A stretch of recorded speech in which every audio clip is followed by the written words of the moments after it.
Patan Chanasma highway પર ભયાનક અકસ્માત, ટ્રક અને ટર્બો વચ્ચેની ટક્કરમાં ટ્રક ચાલકનું કરુણ મોત। પાટણ ચાણસ્મા હાઈવે પર ખીમણીયા ગામ નજીક ટ્રક અને ટર્બો વચ્ચે ગમખ્વાર અકસ્માત સર્જાયો। લોખંડના સળિયા ભરેલી ટ્રકની કેબિનમાં ચાલક ફસાઈ ગયો હતો। ફાયર બ્રિગેડે જેસીબી અને કટરથી 3 કલાક સુધી રેસ્ક્યુ ચલાવ્યું, પરંતુ બહાર કઢાય તે પહેલા ચાલકનું મોત થયું।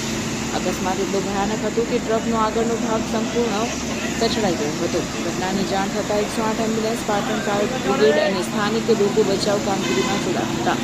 3 કલાકની ભારે જહેમત બાદ ચાલકને બહાર કાઢવામાં આવ્યો હતો, પરંતુ ગંભીર ઇજાઓના કારણે તેનું મોત નીપજ્યું હતું।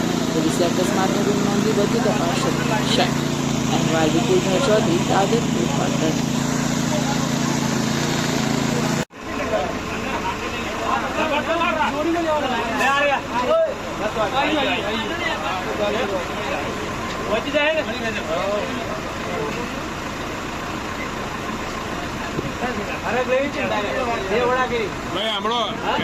એને બગલમાં નાખો, બગલ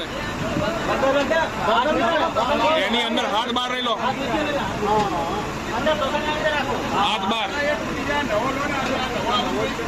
હાથ ઉઠે।